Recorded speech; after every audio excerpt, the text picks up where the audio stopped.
Salut les amis, After Zap, image numéro 614. On va démarrer avec l'anniversaire de deux très grandes stars du football mondial. Cristiano Ronaldo, déjà qui fête aujourd'hui ses 35 ans. Hallucinant les performances de Ronaldo à 35 ans avec la Juventus. C'est complètement incroyable hein, ce qu'il arrive encore à faire. Un petit coup d'œil sur le palmarès de Ronaldo partout où il est passé, tout simplement. C'est le roi, hein. Il gagne partout, il s'impose partout. Ronaldo, 1 Euro, 5 Ligues des Champions, 2 Supercoupes, 4 Coupes du Monde des clubs, la Première Ligue, la Liga, la Serie A. Je pense que l'objectif pour lui, cette année, ça va être certainement d'aller chercher la Ligue des Champions avec la Juve, peut-être un nouveau Ballon d'Or en fin d'année, et puis peut-être dans un futur proche, pourquoi pas la Coupe du Monde au Qatar avec le Portugal, puisqu'il a déjà gagné 1 Euro, même s'il y aura encore peut-être une deuxième consécration pour lui dès cet été avec la sélection portugaise. Autre anniversaire important de la journée, c'est Neymar aujourd'hui qui fête lui ses 28 ans. Il avait fêté son anniversaire le week-end dernier du côté de Paris, mais la date officielle c'est aujourd'hui pour Neymar. Là aussi quand même un sacré palmarès pour le jeune parisien. Lui aussi je pense qu'il va courir aussi cette année après la Ligue des Champions avec le Paris Saint-Germain. Puis comme Ronaldo, il aura une compétition internationale avec le Brésil dès cet été. Ensuite on poursuit aussi avec une date importante là qui concerne Lionel Messi, donc pas mal de dates importantes sur des joueurs importants aujourd'hui.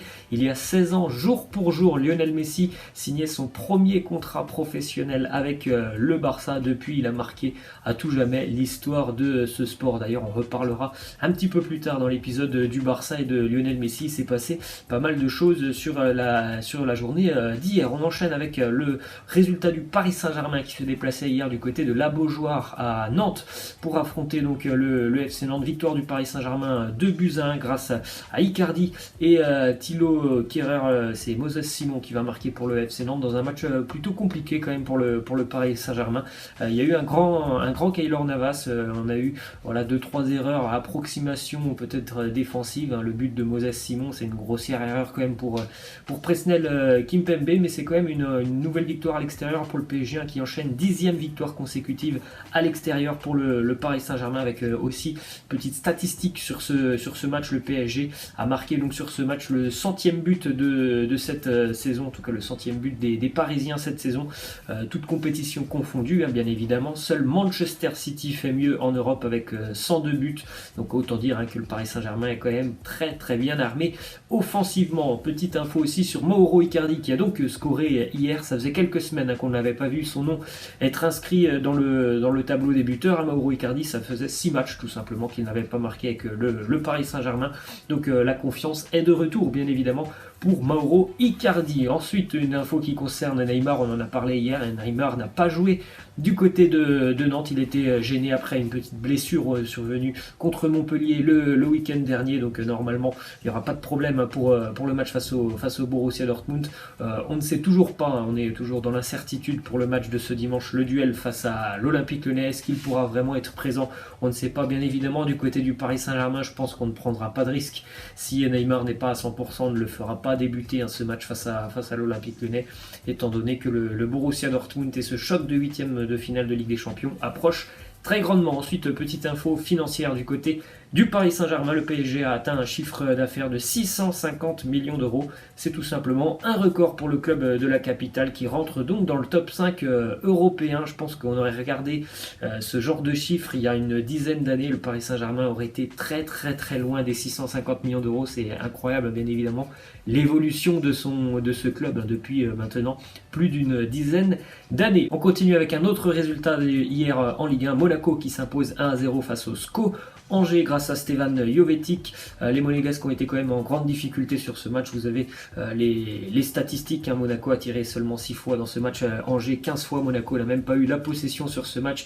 Robert Moreno, l'entraîneur, l'a dit tout simplement. Il aime gagner, mais il aime aussi gagner en produisant du jeu, du beau jeu tout simplement. Ça n'a pas été le cas hier pour l'AS Monaco, mais bon, les 3 points sont bons à prendre étant donné que Monaco est quand même en grande difficulté depuis quelques semaines. Petite info aussi intéressante, Monaco qui n'a pas encaissé de but sorti hier, c'est seulement la 6e fois cette année que Monaco garde sa cage inviolée en Ligue 1 sur 23 journées. Autant dire que l'ASM, on le sait déjà depuis de nombreux mois, a des gros problèmes défensifs. En tout cas, hier, un petit point positif, ils ne prennent pas de but. Et autre résultat hier de la journée, Lille qui s'impose dans un match ultra important pour la course à l'Europe face au Stade Rennais 1-0 grâce à Loïc Rémy. Regardez les statistiques de Lille à domicile et Lille à l'extérieur, c'est un monde entre les deux. Lille à domicile, c'est tout simplement la meilleure équipe de Ligue 1 avec un différentiel de points de plus 21 entre les matchs à domicile et les matchs à l'extérieur. Autant dire qu'à domicile, Lille c'est intraitable, il n'y a qu'une défaite, c'est face au Paris Saint-Germain. À l'extérieur, dès que Lille va à l'extérieur, c'est beaucoup plus compliqué pour les nordistes. En tout cas, victoire importante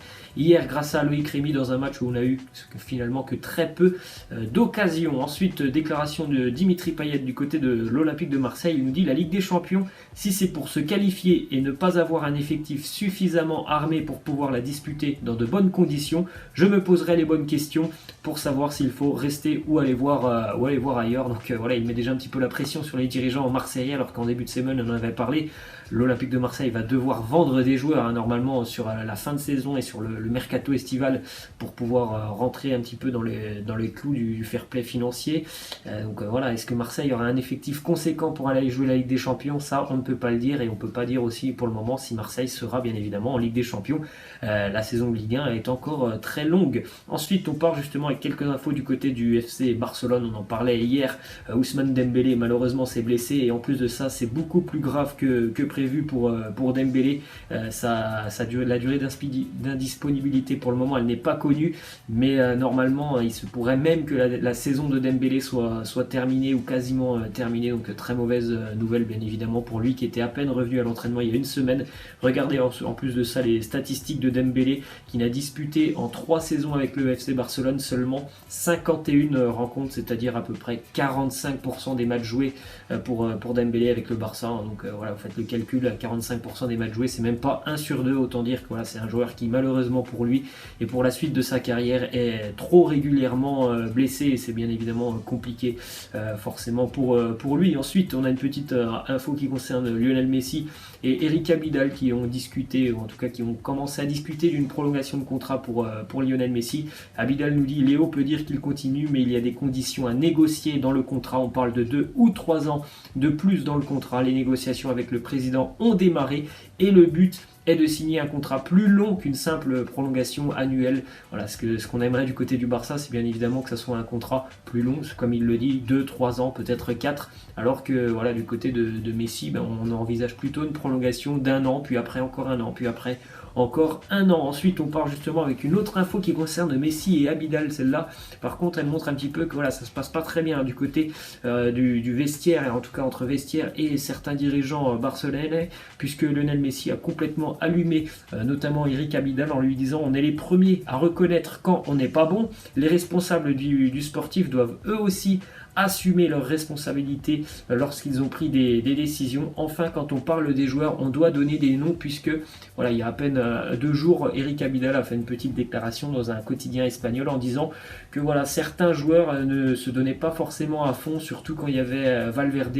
Lui, il le sentait comme ça. Bien évidemment, Messi a pris tout de suite la défense de ses coéquipiers. Vous avez même la une de 2 quotidiens espagnols qui titre KO du côté de Barcelone et tsunami entre Messi et Abidal. Les temps sont durs du côté du Barça, avec en plus bien évidemment la blessure d'Ousmane Dembélé. On poursuit avec cette petite info mercato du côté du FC Barcelone. Après donc la blessure de Ousmane Dembélé, qui sera une blessure assez longue, le Barça a l'intention de recruter un attaquant en tant que joker médical. 2 noms sont sortis. On a toujours Rodrigo qu'on avait pendant ce mercato hivernal, et puis aussi Christian Stuani qui évolue en division 2 espagnole. Ensuite, du côté du Real Madrid, une bonne nouvelle: Eden Hazard devrait être de retour dans le groupe du Real, qui affrontera donc la Real Sociedad demain en Coupe du Roi. Ça faisait longtemps qu'on ne l'avait pas vu sur les terrains, Eden Hazard, depuis fin 2019. Une bonne nouvelle pour lui à l'aube aussi du retour de la Ligue des Champions. Ensuite, une déclaration de Raphaël van der Vaart qui nous dit: Joao Félix n'est pas dans le bon club. Quand ils l'ont signé, je pensais que Simeone allait changer sa façon de jouer dans un autre style de jeu, mais c'est loin d'être le cas. Félix est dans le mauvais club et travaille avec le le mauvais coach. Alors c'est vrai que c'est compliqué pour Joao Félix parce qu'il avait certainement plus de possibilités d'exprimer tout son talent offensif du côté du Benfica que du côté de l'Atlético, ou à l'Atlético, ben voilà, on sait tous que voilà, il y a des efforts qui doivent être faits en premier. Ce sont les efforts défensifs, et pour des joueurs talentueux comme Félix, et bien évidemment c'est un peu compliqué de s'exprimer offensivement quand on te demande autant d'efforts défensifs. Ensuite, du côté de Liverpool, hier, les Reds affrontaient Shrewsbury Town, club de 3e division en Coupe d'Angleterre. Victoire de Liverpool, qui d'ailleurs, dans l'effectif, il n'y avait quasiment aucun pro dans l'effectif des Reds. C'était l'équipe U23 qui a affronté Shrewsbury, victoire 1-0 pour les Reds, puisque Jürgen Klopp avait décidé tout simplement de laisser au repos l'effectif professionnel qui joue quasiment tous les 3 jours. Donc hier, c'était les U23 qui se sont quand même imposés 1-0, avec à noter aussi le Curtis Jones, joueur de Liverpool, à 19 ans et 5 jours. Il portait le brassard de capitaine avec les Reds hier, donc c'est tout simplement le plus jeune capitaine de l'histoire de Liverpool. Ensuite, une petite info en Allemagne hier, Coupe d'Allemagne, Erling Haaland encore marqué avec le Borussia Dortmund. Regardez les stats, 46e, il entre en jeu, 67e, un but, donc regardez quand même, 4 matchs, 8 buts déjà pour Haaland. Ça n'aura pas suffi, le Borussia Dortmund est quand même éliminé par le Werder Bremen de la Coupe d'Allemagne. On continue avec une déclaration de Marcus Thuram qui nous dit: les Bleus, je n'en suis pas trop loin. Je sais que pour aller en équipe de France un jour, il faut que ça se passe bien avec mon club. Donc j'essaye de me concentrer quotidiennement, et si ça doit venir, ça viendra. On va suivre attentivement les prochaines listes de l'équipe de France de Didier Deschamps. Ça, je crois, la prochaine sera, je crois, donc au mois de mars. En tout cas, c'est une éventualité. Marcus Thuram, il a quand même bien franchi le palier entre Guingamp et Gladbach. Ça lui réussit plutôt pas mal pour le moment. La Bundesliga. Ensuite, on a une petite info du côté de députés corses qui ont déposé une proposition de loi visant à ne plus disputer aucun match de Ligue 1, Ligue 2 ou Coupe de France sur la date du 5 mai, date tristement célèbre pour la catastrophe de Furiani. Ensuite, on termine, les amis, avec cette petite info insolite. En 1992, le président de l'Atlético Madrid avait décidé de fermer l'académie car elle coûtait trop cher. Un jeune espoir nommé Raoul, qui était alors fan de l'Atlético Madrid, avait donc rebondi du côté du voisin chez le Real Madrid, où il deviendra une légende du club. C'est dire que si cette académie n'avait pas été fermée, bien peut-être que Raoul serait devenu une légende du côté de l'Atlético. Voilà les amis, c'est la fin. Je vous laisse, je vous dis à la prochaine. Ciao.